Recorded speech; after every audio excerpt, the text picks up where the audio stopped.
ma mission au Burundi. C'est vraiment une grande joie, un grand honneur pour moi d'être ici, de fouler la terre burundaise pour la première fois.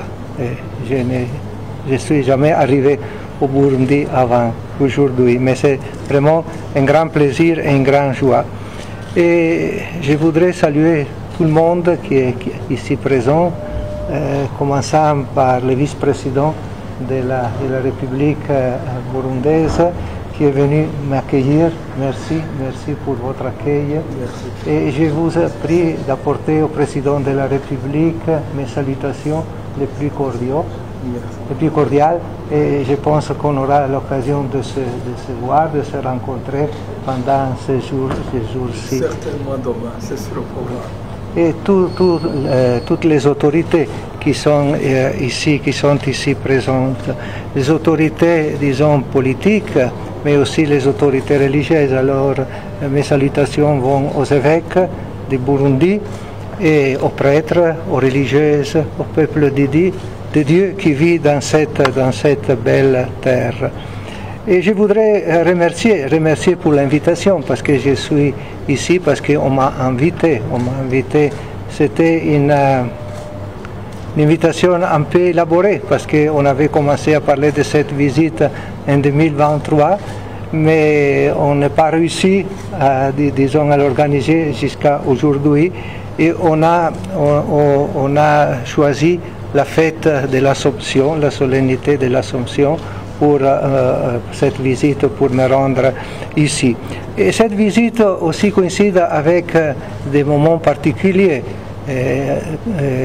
de la vie du Burundi, de la vie civile et de la vie religieuse.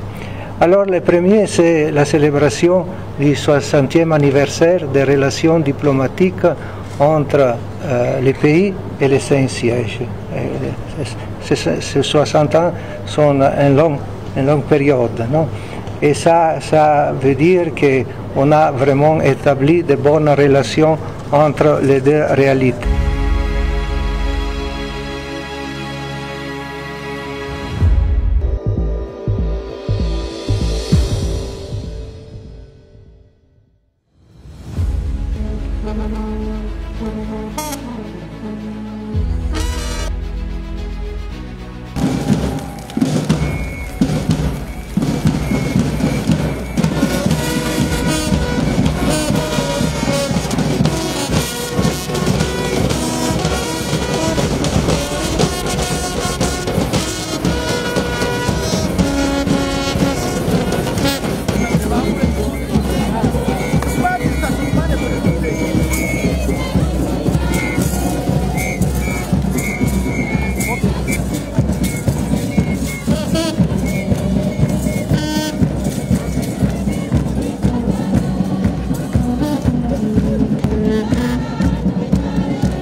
Tugende.